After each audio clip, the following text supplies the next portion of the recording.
खबरों का lunch box.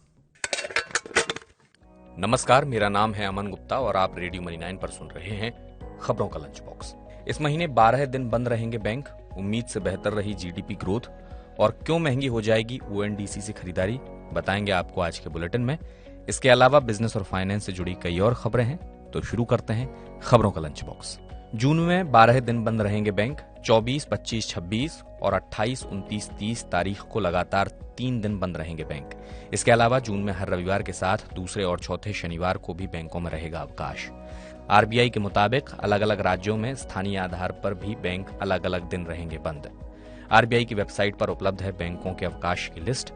2000 रुपए के नोट बदलने के लिए बैंक जाने से पहले जरूर चेक कर लें छुट्टियों की ये लिस्ट। वित्त वर्ष 2022-23 में उम्मीद से बेहतर रहा सकल घरेलू उत्पाद यानी जीडीपी ग्रोथ की रफ्तार। मार्च तिमाही के दौरान जीडीपी ग्रोथ 6.1% रही, जबकि अनुमान था 5% से कम। वित्त वर्ष 2022-23 के दौरान स्थिर मूल्य पर देश की जीडीपी का आकार 160 लाख करोड़ रुपए से ज्यादा का रहा। वित्त वर्ष 2021-22 में यह था करीब 149 लाख करोड़ रुपए। वित्त वर्ष 2022-23 में जीडीपी ग्रोथ वित्त वर्ष 2021-22 के मुकाबले रही कम। 21-22 के दौरान दर्ज की गई थी 9.1% ग्रोथ। ओएनडीसी के जरिए 1 जून से खरीदारी करना होगा महंगा। सरकार ने विकसित किया है ये ओपन सोर्स नेटवर्क। सरकार ने अपनी इंसेंटिव की व्यवस्था में बदलाव करने का लिया है फैसला। अब डिस्काउंट पर लगाई गई है सीमा। ओएनडीसी ने इंसेंटिव की सीमा प्रति ऑर्डर की 100 रुपए तय। ऑर्डर वैल्यू का 50% से ज्यादा नहीं होगा डिस्काउंट। फूड और बेवरेजेस के लिए कम से कम करना होगा 200 रुपए का ऑर्डर। दूसरे वर्गों के लिए ऑर्डर सीमा होगी 300 रुपए। Grocery, food, home and decor आदि पर अब कम मिलेगा डिस्काउंट। डिजिटल लोन देने वाले मोबाइल ऐप्स के लिए गूगल ने नियमों को किया सख्त। गूगल प्ले स्टोर पर रजिस्टर्ड डिजिटल लेंडिंग ऐप्स को देना होगा शपथ पत्र। कर्ज देने से जुड़ी सभी शर्तों का करना होगा उल्लेख। ऐप चलाने के लिए जरूरी दस्तावेजों की कॉपी भी गूगल के पास करानी होगी जमा। 31 मई से लागू हो चुकी है गूगल की ये नई नीति।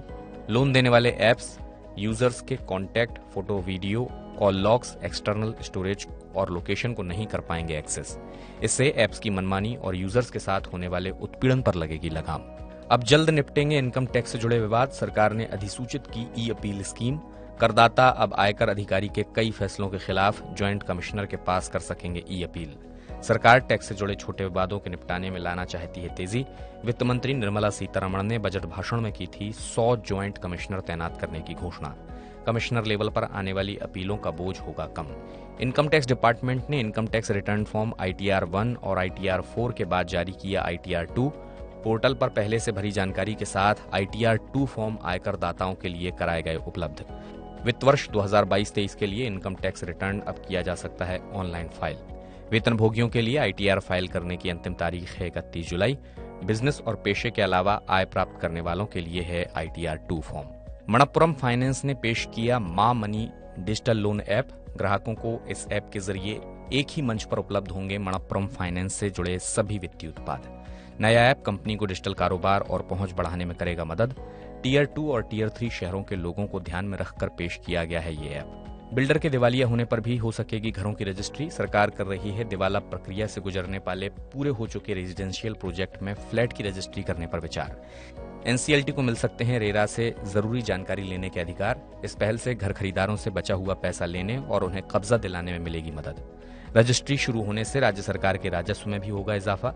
नोएडा और ग्रेटर नोएडा में 100 से ज्यादा प्रोजेक्ट्स पड़े हैं अटके।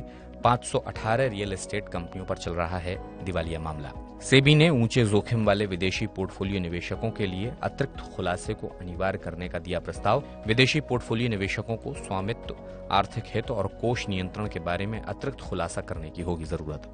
इससे न्यूनतम सार्वजनिक शेयरधारिता की जरूरत को लेकर किसी भी तरह की कोताही से बचा जा सकेगा। कुछ एफपीआई ने अपने इक्विटी पोर्टफोलियो का बड़ा हिस्सा एक कंपनी पर कर रखा है केंद्रित। कुछ मामलों में यह हिस्सेदारी लंबे समय से है कायम और स्थिर। खबरों के लंच बॉक्स में बस इतना ही। इसे लिखा है आंचल चौधरी ने।